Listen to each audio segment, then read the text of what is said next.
Okay, I am operating off of a script here. I might have my own interjections and whatnot, but... So... Here's the thing.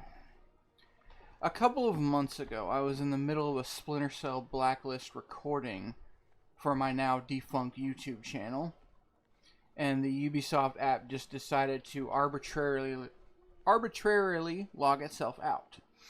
In hindsight, I attribute this to the VPN at the time, which is known to give some of my apps some hiccups, but most others like Steam and Battle.net recover themselves, as it was like a brief internet outage. That's kind of how the computer treated it. In order to log in, I discovered that my Ubisoft account was using some old email from my teenage years. Trying to recover it, it fed into yet another email that I used for my teenage years. Both had some fantasy names from my World of Warcraft characters, one of which I didn't even play that much. I just thought the name was cute and obscure enough to serve as a username.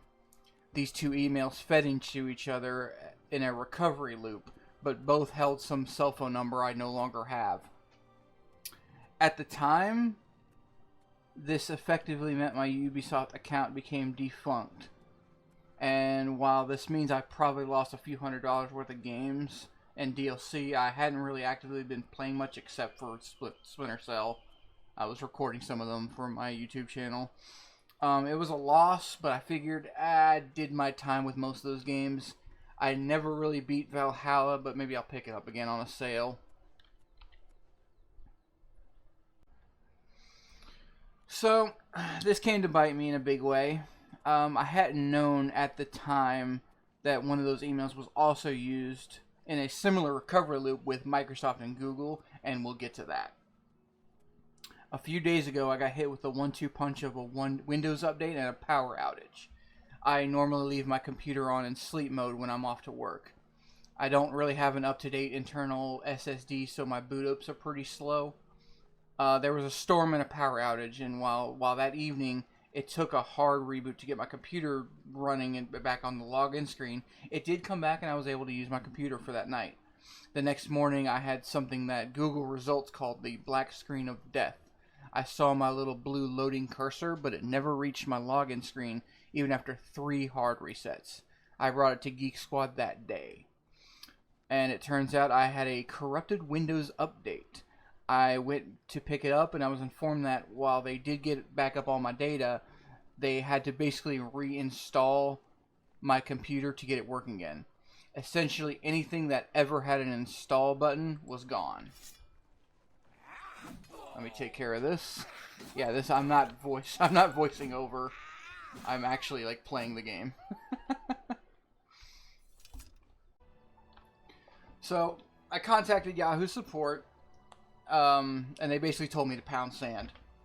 Not quite that bad, but it was just they didn't have enough information to go on to verify my identity. They didn't ask for much, and I'm not sure what they needed.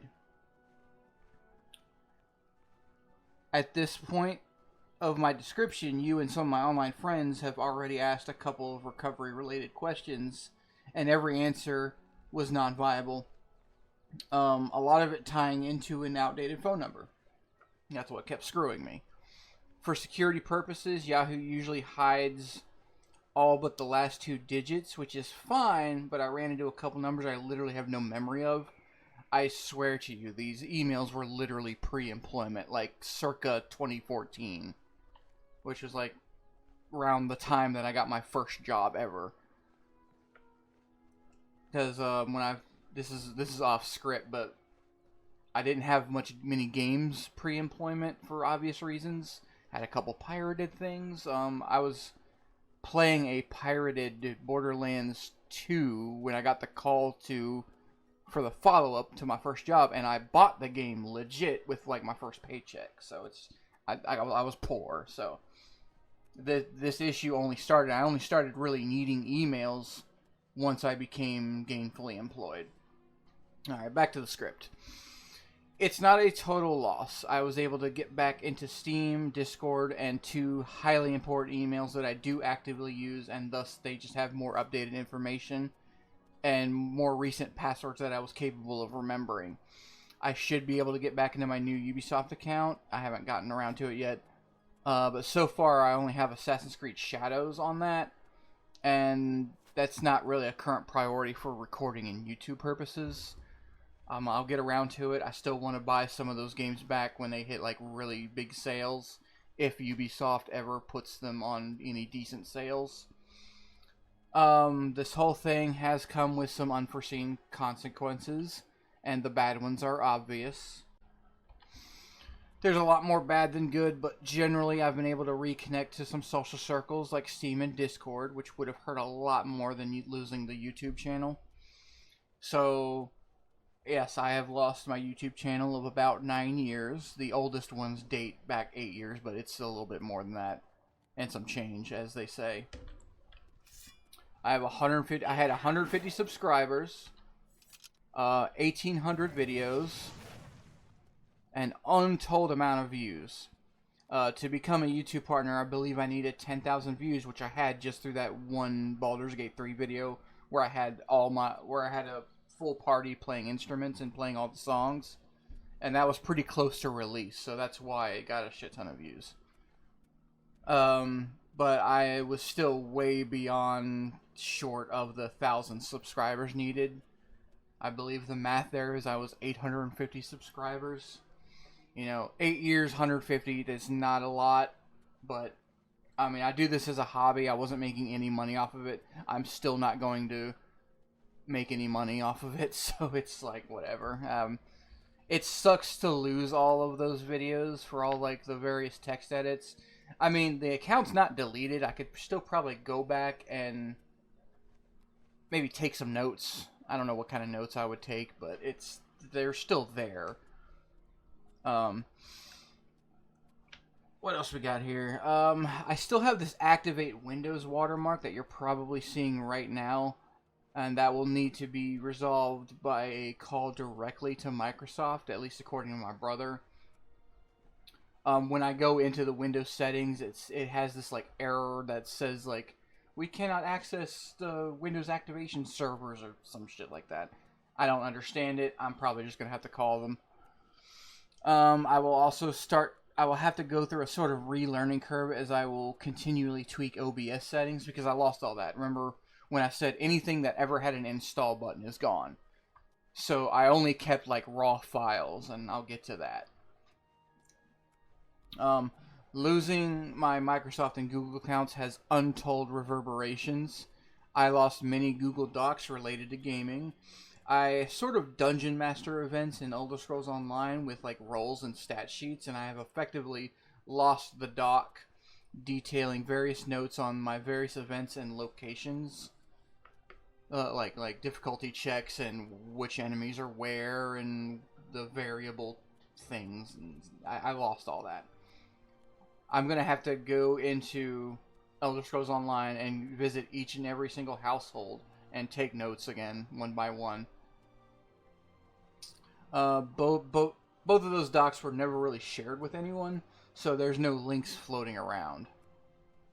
I skipped a part. I also lost my main character's document, so that had a lot of like background information and stuff. I'm just going to have to go by memory. I was able to recover several guild and event-related documents. Changing gears, Windows Movie Maker was discontinued in 2017, which I didn't know about. I kept using it without knowing it because the Windows didn't like forcefully remove it. I never got an error message. So I am forced to learn a new program. In this case, it is Shotcut.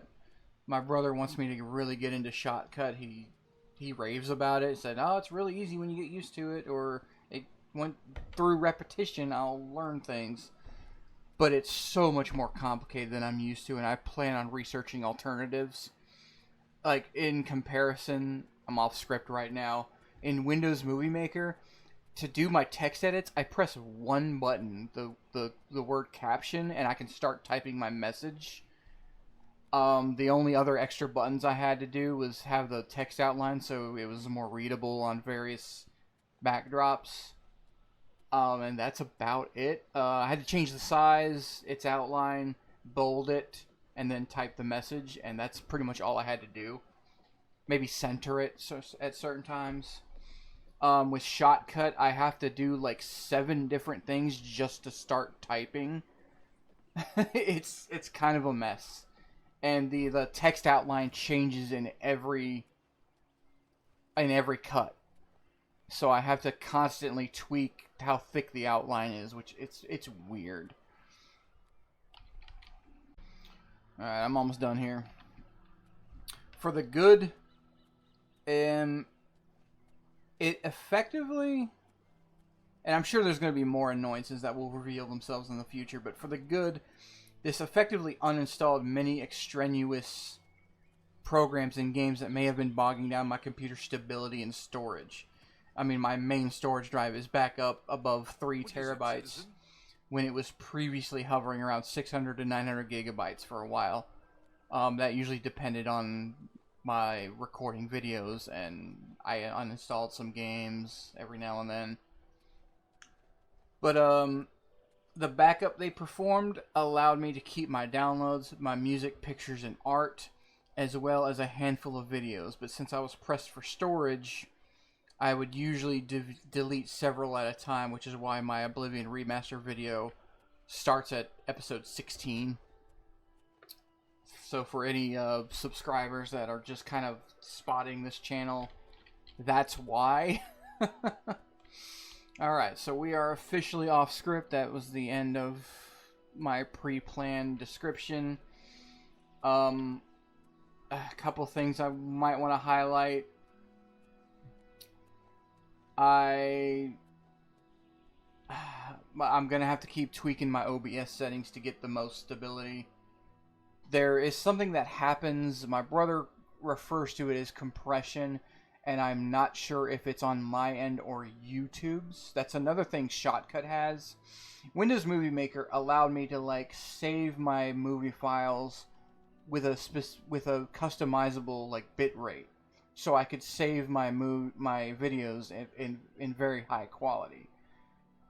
Shotcut has a couple dozen presets, and I don't know what those values are in the presets, but my brother, there is a YouTube preset that my brother uses constantly, and he says his videos look fine. Some of them still have that thing, like, I'm going to show you now, like when I turn really sharply in my games, I don't know if it'll show up. Maybe it won't. Maybe this video is running just fine. But sometimes when I'm turning very sharply, the whole thing will have like a split-second pixelation or graininess. And it's not constant. Like when I go into dialogue, the game looks beautiful and gorgeous. Like the characters look great. Sometimes when I'm just walking around like I've been doing, it's fine. But when I get into combat and I'm like,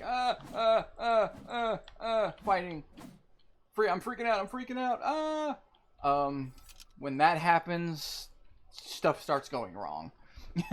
So, I can mitigate that through like bitrate settings, and I've said this before in my last channel, and I'm gonna end up repeating myself a lot. I don't understand what 80% of that means. And my brother has tried to explain it to me multiple times. It's like the passage of data and like how much you're stressing your video card and it's like I just don't know. I watched YouTube guides on what settings to plug into OBS and hope for the best. I was going to mention something else. Yes. If you're watching this far ahead, welcome or welcome back.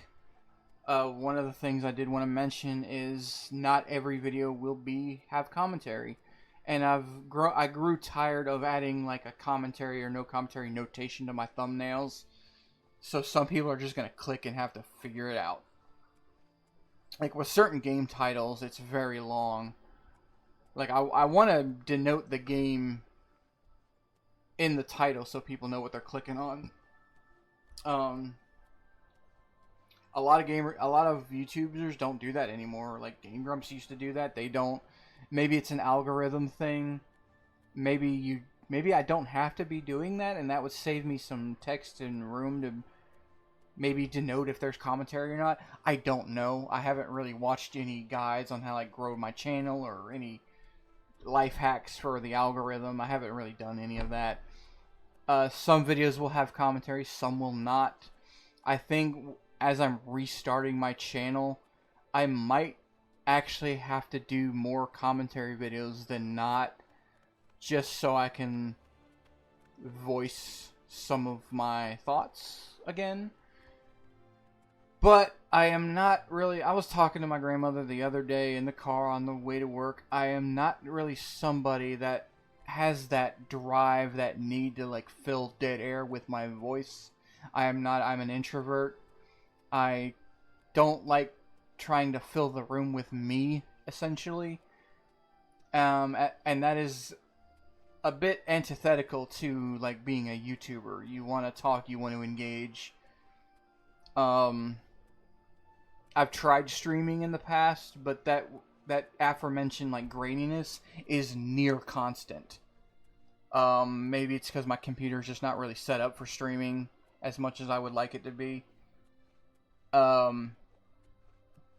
least with when I'm doing raw recordings like this, it's only like every now and then, but the videos still remain largely watchable.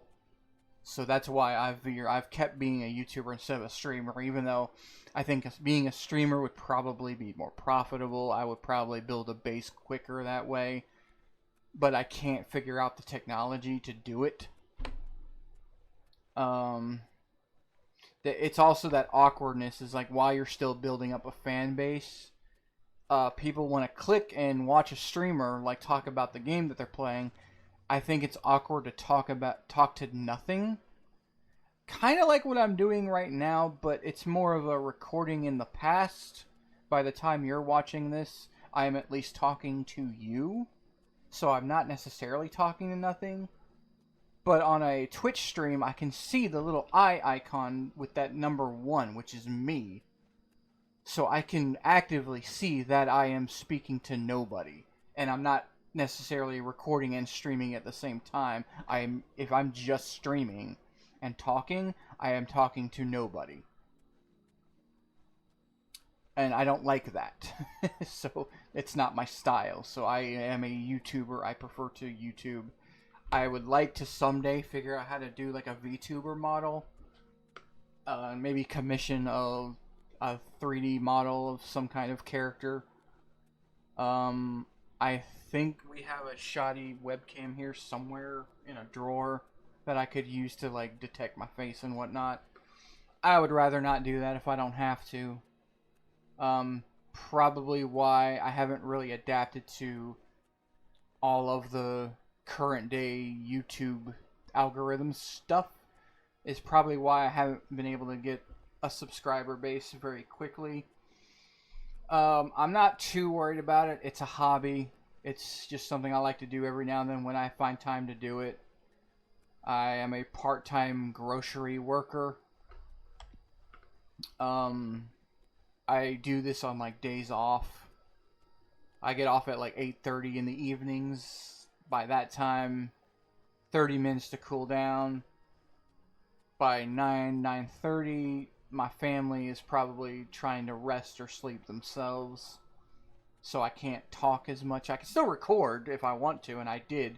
A lot of my Oblivion recordings were done in the evenings.